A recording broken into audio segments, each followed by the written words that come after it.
തദ്ദേശ തെരഞ്ഞെടുപ്പിൽ കേരളത്തിൽ തനിച്ചു മത്സരിക്കാൻ DMK. പീരുമേട്, ദേവികുളം താലൂക്കുകളിലെ തമിഴ് ഭൂരിപക്ഷ മേഖലകളിലായിരിക്കും സ്ഥാനാർത്ഥികളെ ഇറക്കുക. പാർട്ടി ചിഹ്നത്തിൽ തന്നെ മത്സരിക്കുമെന്ന പ്രഖ്യാപനവും നേതാക്കൾ നടത്തിയിട്ടുണ്ട്. തമിഴ്നാട് അതിർത്തി പങ്കിടുന്ന ഇടുക്കിയിലെ പീരുമേട്, ദേവികുളം താലൂക്കുകളിലെ പഞ്ചായത്തുകളിലാണ് DMK മത്സരത്തിനിറങ്ങുന്നത്. നിലവിൽ ഉപ്പുതറ പഞ്ചായത്തിൽ 6 വാർഡുകളിലും ചിന്നക്കനാൽ പഞ്ചായത്തിൽ 5 വാർഡുകളിലും സ്ഥാനാർത്ഥികളെ പ്രഖ്യാപിച്ചു. തമിഴ് വോട്ടേഴ്സ് കൂടുതലുള്ള മറ്റു പഞ്ചായത്ത് വാർഡുകളിലും DMK കണ്ണുവച്ചിട്ടുണ്ട്. പാർട്ടി പ്രവർത്തനം ശക്തിപ്പെടുത്താൻ മൂന്നാറിലും ഉപ്പുതറയിലും ഓഫീസ് തുറന്നു. നമ്മളിപ്പം പീരുമേട് താലൂക്കിൽ ഉപ്പുതറ പഞ്ചായത്തിൽ ഒരു 6 വാർഡുകളിലായിട്ട് സ്ഥാനാർത്ഥികളെ നിർത്താൻ നമ്മൾ തീരുമാനിച്ചിട്ടുണ്ട്.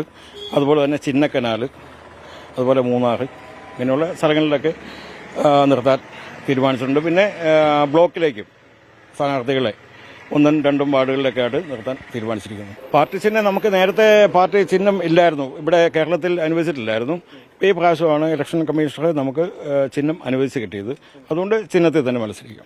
തമിഴ്നാട് സർക്കാരിന്റെ ആനുകൂല്യങ്ങൾ കേരളത്തിലെത്തിക്കാനുള്ള നീക്കങ്ങളും കേരള ഘടകം നേതാക്കൾ തുടങ്ങിയിട്ടുണ്ട്. ഇടുക്കിയിൽ 2000 പാർട്ടി അംഗങ്ങളുണ്ട്. കഴിഞ്ഞ ലോക്സഭാ തെരഞ്ഞെടുപ്പിൽ DMK LDFന് പിന്തുണ പ്രഖ്യാപിച്ചിരുന്നു. ഇത്തവണ മറ്റു മുന്നണികളൊന്നും പിന്തുണ ആവശ്യപ്പെടാത്തതിനാലാണ് ഒറ്റയ്ക്ക് മത്സരിക്കാൻ തീരുമാനിച്ചത്. 2015 പീരുമേട് പഞ്ചായത്തിൽ AIADMK അംഗമായ S. പ്രവീണ വിജയിച്ച ചരിത്രവുമുണ്ട്. 24 ഇടുക്കി.